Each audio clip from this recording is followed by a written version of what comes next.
He joins us now, Iron Eagle, on the Volkswagen Dealers Expert Hotline. Hello, Iron Eagle. Hey, guys, I'm on a stool right now. Perfect. I saw you, and I so desperately wanted to go, I'm Fred Toucher, Iron Eagle, and then you would have gone, oh, hey, and I would have gone, no, from the No. Toucher. I'm we on the know each other. Boston. We're not Facebook friends. We know each other. We've never met, but I want to be a big shot and talk to you now. Because you're on the court. Why did you not do that? I'm very approachable. Because I thought the lines and lines of security and me not having access would be. Oh no, they would have tackled you right there. It would have been over. They generally do. It's happened before. Let's be honest. We just talked to Mike Gorman, and he'll just go, "Come on down." Mike Gorman says that he'll go, "Just come down and say hello." Yeah. Piece of cake.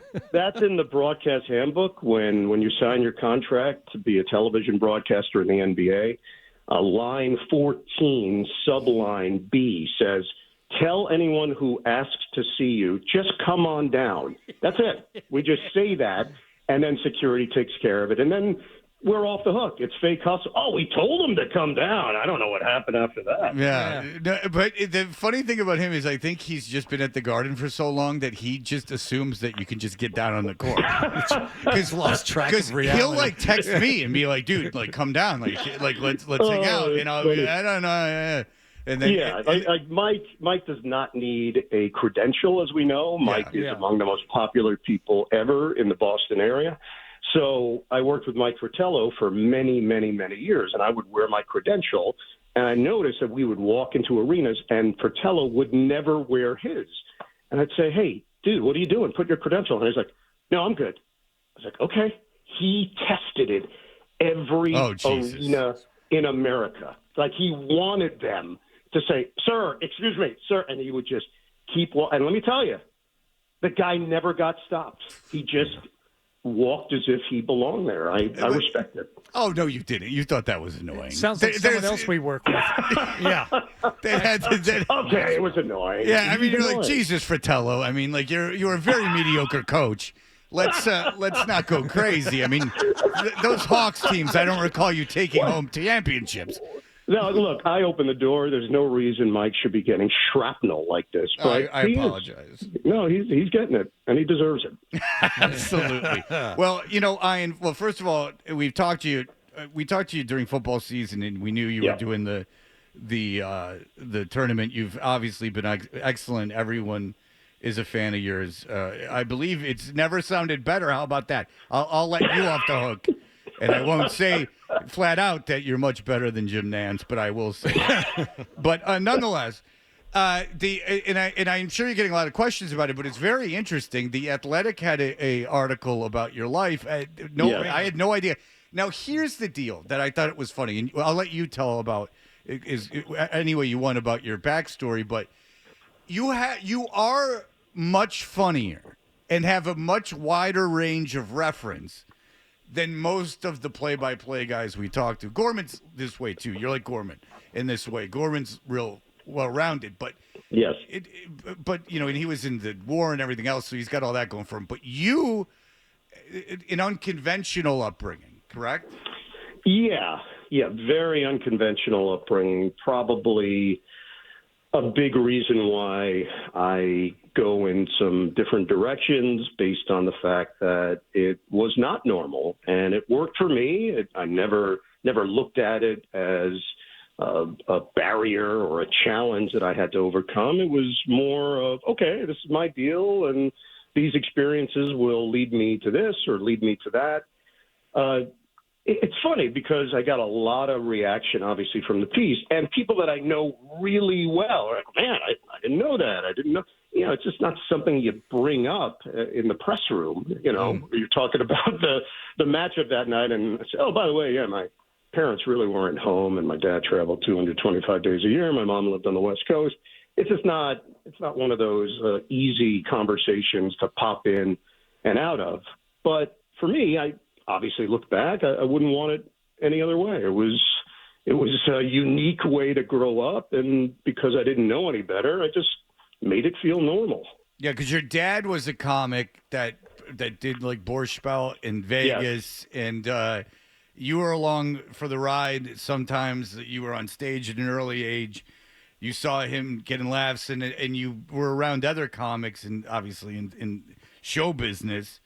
And it is interesting reading it in the case that what I found interesting about it is that you could now going back, like I remember when you came on and we were like having fun with like the 80s sitcom stuff. Yeah. And like you were like the idea that you were following it and contributing to that. I'm like, now looking back, I'm like, oh yeah, the guy gets it. Because like, you know, a lot of people would be like, what the hell is this stupid crap you're talking about? But it's obvious that you have a more comedic insight. Like you could go to the Comedy Cellar and sit with the comics, like when they're off stage. Like you would have that ability. Like I have a feeling you could sit there and bust balls, and this kind of explains all of that. Yeah, I mean, this week, obviously, I've gotten a lot of texts leading up to the Final Four, which has been fantastic. People from your past checking in. And, you know, the fact that Jacquet has texted me 3 or 4 times. Well, those are old booty calls. I mean, you have to. Why did you not let her down easier? Of all the references, he chose that one. Well, because obviously someone had a fondness for sassy, attractive African American. That's pretty good. They went out 227 times. Did you know that, John? Oracle, he went Jacquet. That's impressive. There's someone driving in their car right now going, what the hell is going on right here? There's like, why did he reference Marla Gibbs? I would have gone Marla Gibbs. Yeah, and he went Jacquet. Why? That was a choice. Just from like he loves horrible shows. Can he go through the whole 227 cast? How does that work? Okay, it stops at Marla Gibbs. That's as deep as anyone gets. The guy with the mustache, no one knows. Yeah, let's be honest. Has anyone asked you, because after reading that article, well, the thing that I found most ingratiating was that you asked one of the housekeepers who was tasked with watching you to go get you Mountain Dew. Because you weren't supposed to have any soda, but you're like, get me a case of Mountain Dew. It'll be fine. And here's the truth behind that. Elsa Nunez, who ended up buying the Mountain Dew for me, bought a case. I'm telling you, I was not allowed to have soda in my house. I didn't sleep for 2 weeks. I had every last bit of Mountain Dew you could have from those cans. And then my dad came home from a trip. I think he was in Akron. And he gets home, and he's like 2 Mountain Dew cans in the kitchen. He goes, hey, what's going on here? I go, hey, man, things have changed. I need a fix, all right? I'm scratching at my elbow and my forearm. Give me the Dew, man. I saw God, and I kind of realized why we're here now. And so... Exactly. It was one of those religious experiences. But the other thing that stood out to me was that it's mentioned several times that you never asked or let it even be known that you wanted the next level gig. Like you weren't bugging your superiors. I want to call the Final Four. I want to do this. Now, do you think for a lot of people who would love to be Iron Eagle and take these steps, is that instructive, or did you find that, maybe in hindsight I should have asked and I could have gotten there a little sooner? Yeah, I mean that's a really good question in life in general. It's that very fine line between being proactive and aggressive or being a bit passive and sitting back. I wouldn't say what I did was passive. I just did my job, and I was trying to do my job well. And in the process of that, it took a number of years maybe for people to recognize that, oh, wow, this guy could do it. He could go to that level and that stage, and America would be okay with it, and his partners would be okay with it. I just didn't get caught up in the politics of it. I didn't see how that was going to be productive. I try to limit the drama in my life on a personal level. I made a conscious effort, and maybe because my childhood was so dramatic, I went the other way and said, hey, I gotta take a different approach here. And that was very much on my mind when I entered this field, that I'm just going to try to do good work, and hopefully people will figure it out and recognize it. And now your son is doing it too, and he's having a lot of success. And And I would imagine the way you were raised what did you like? Just try to go like I'm going to try to be there as much as possible. Like this is. I don't really care for him. That's the weird part. It's obvious. Sure. It's obvious when he insults you constantly during his broadcasts. Yeah. Yeah. He's like, my father never did that. Like he would always. Right. Like I didn't really understand why he went the Don Rickles route. Like why? Why? You don't have to be the insult play-by-play guy. No, it was more along the lines of he showed an interest, and once he showed an interest, I certainly leaned in a bit more, but never led him down a path of, hey, this is something you should consider. No. But just in terms of being kind of more of a, I guess, like a light, like a light for him. Like you're more of like a guiding, like a hand. Yeah. All right, not even with the profession, just in general, just in your attitude of raising kids. Completely. And look, my dad was married 4 times, twice to the same woman, so you can imagine the machinations of that to get to that place of life where you're like, okay, I'm going to get married, I'm going to get divorced, and then I'm going to marry the woman again. Right. So that was not my mom. My mom was his second wife. He had a family with his first wife, so there was a lot going on there. My dad had dropped out of high school and was trying to make a go of it in entertainment and was a musician, wasn't even thinking about comedy. And there was Buddy Hackett, who basically dragged him on stage to start telling jokes because he would crack him up. They would drive home from these gigs back to Brooklyn, and he would have Buddy Hackett in stitches. And Buddy Hackett said to him, like, Jack, you got to do this. It's time. And he was hesitant, finally taking the plunge. And then at that point, it was circuitous. He had a comedy partner. They would travel Australia for months at a time, working clubs. They got to a level during that time where comedy partnerships were big that they got on the Ed Sullivan Show. And I remember asking him about it. He said, it didn't go well. I was like, what do you mean it didn't go well? He said, they cut our time. They changed one of my punchlines. Ed Sullivan himself changed it during rehearsal, and it threw everything off. We were supposed to get X number of minutes. We got less than that, and I think that was it. Like, it ended basically after that performance on Ed Sullivan. So think about that moment in a person's career. It's either going to make you or break you. And at that point, he's 42, somewhere in that range. It didn't work out, and he has to go reinvent himself and find out what the next chapter is going to look like. And he has his greatest success 8 or 9 years later as a commercial actor. It changes his life. He has a 5-year stretch.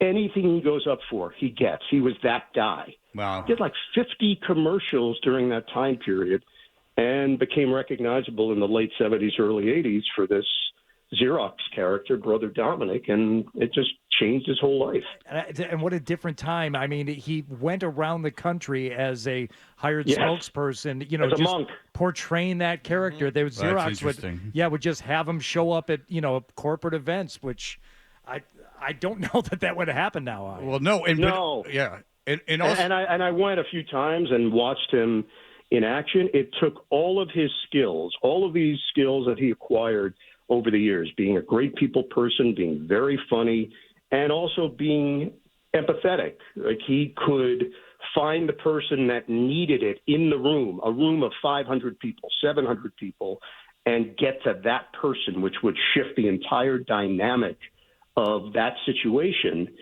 And he just had a real talent for it. There's a reason why they kept him on as long as they did. It was a 11-year run as a spokesman for a company after one commercial. They did one commercial in 1976 that aired in 77. He was still working for Xerox into the late 80s. So it was a huge impact for him, huge impact for his life. And then just for me, a teaching moment. I just learned about how to deal with people, how to handle situations, how to problem solve in the moment. There was no script for him to follow. He just figured it out. Yeah, it's crazy. All that's crazy. Like that, with the modern media landscape, that there was like a show. Like if you did Carson and Carson invited you over to the desk, like you were a made man. That was it. Yeah, it's the same thing. Make or break. He ended up doing 3 sitcoms, all aired on national TV. So 3 pilots. None of them got picked up. if any of them get picked up, life changes immediately. We moved to L.A. I'm not a New York guy. I'm an L.A. guy. This is when I was 9 years old, 10 years old. And one was with McLean Stevenson. The other was with Lorenzo Music, who was the voice of Carlton the Doorman in Rhoda. These were real shows. They all were on network television, half-hour sitcom. All of them aired once. And how they determine whether or not an audience would like them is the great mysteries of life. And nobody picked him up. That was it. He went back to doing the commercials, back to doing stand-up, and then the Xerox thing hit, and his life altered and went in a different direction. All right, Ian, we'll ask you about the tournament in that, when you do Nets games and you do football games, especially the National Football Games, you have a week to prepare. You fly in early, I'd imagine. You meet with the teams. I don't know exactly how it works. Yes. No, you got it. Yeah, all right. And so now you're doing, multiple games with teams that you probably, to be honest, hadn't been overly familiar with some of these teams throughout the course of the season with your own work. The challenge with that, how does that work during a broadcast when you're doing multiple games, multiple teams you're not that familiar with? Yeah, that first day, that 4 games in one day, that's the most challenging day of the year, I think, for any broadcaster, because not only is it just a test of your stamina and your brain, you're right. You parachute in, you're talking about teams that you've never seen or heard of. We had Stetson in the opening round against UConn, and I told the production team, hey, we got a bunch of Stetson stuff. Get it in the first 6 minutes, because this thing could be a 35-point game in the second half. And that's what it was. UConn blew them out. You don't want to start telling Stetson stories with the team down by 30. So it's just having a plan and going in with a philosophy on how you want to handle it.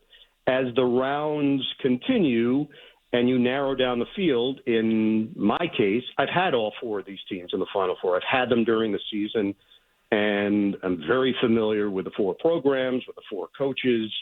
So the way things happen to develop, it certainly benefited me as a play-by-play guy. Now, you still do your prep. You still pour through your notes. You still try to find some morsel of information that hasn't been talked about or something that's a little different than what's been covered. But ultimately, we're doing the game. If you get a really good game, there's not a whole lot you have to do other than put a period on things and try to complement the moment. If you get a blowout, that's a different story, and you got to be able to take it in different directions. So we'll go in with the mentality like I would for any game of ready to call the game, and if we have to adjust and make some alterations based on the score, we'll do it. Ian, you've done thousands of basketball games, thousands of games across a lot of different sports, but this is a different kind of gig. Is this weekend a little bit different for you than anything else you've done?